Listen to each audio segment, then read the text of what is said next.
আসসালামু আলাইকুম এভরিওয়ান। আশা করি সকলে ভালো আছেন।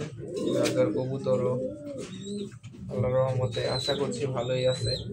তো বরাবরের মতো আজকে আমরা আরো একটি নতুন ভিডিও নিয়ে হাজির হয়েছি।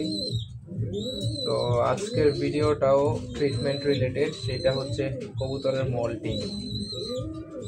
তো আসলে যেই ওয়েদার বা যেই সিজন এখন কবুতরের ম্যাক্সিমাম লফটে কবুতরের মল্টিং চলতেছে। তো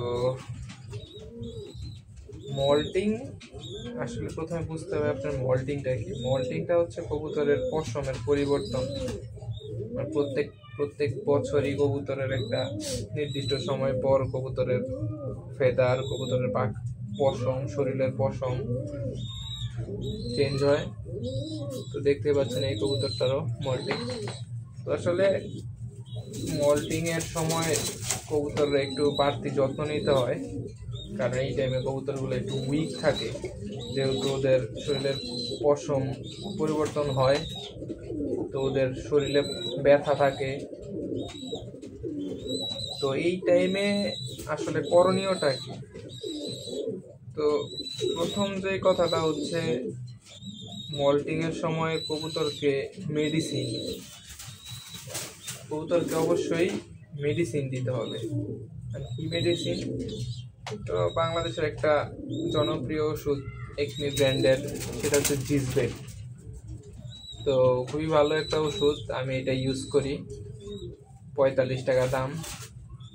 তো এই জিনিসটা দিলে কবুতরের পাকের স্ট্রেংথ বাড়ে, পাকগুলা শাইনি হয়, শক্ত হয়। তো আপনারা এটা ইউজ করতে পারেন। সাথে আমি যে জিনিসটা দিই সেটা হচ্ছে কার্মিনা, এটাও আমি পাশাপাশি দিই, তাহলে ভালো মল্টিং হয় আর কি, মানে আমার কবুতরগুলা।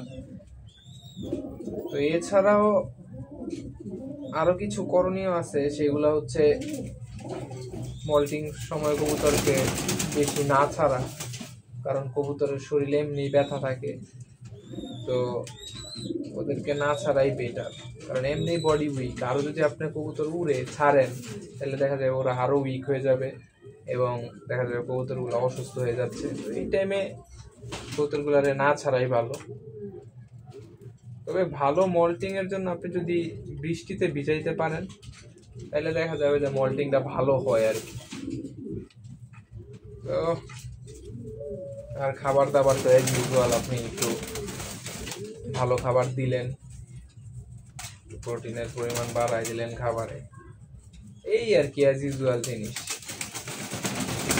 তো মল্টিং সম্পর্কে আশা করি আপনারা একটা ধারণা পাবেন। মূলত আমার ভিডিওগুলো হচ্ছে যারা বিগিনার আছেন তাদের জন্য, আর যারা জানেন ভাই তারা তো জানেন, তাদের জন্য তার কিছু বলার নাই আসলে। যারা নতুন এই সেক্টরে জানে না, তাদের জন্য মূলত ভিডিও মেক করা। তো এই তো মল্টিং রিলেটেড। আরো কিছু যদি জানার থাকে আপনারা অবশ্যই কমেন্ট বক্সে কমেন্ট করে আমাকে জানায়েন, আমি পরবর্তীতে আপনাদের জানাই দিব। তো যদি ভিডিওটি ভালো লেগে থাকে, don't forget to like, share and subscribe my channel. Thanks for watching. Assalamu alaikum.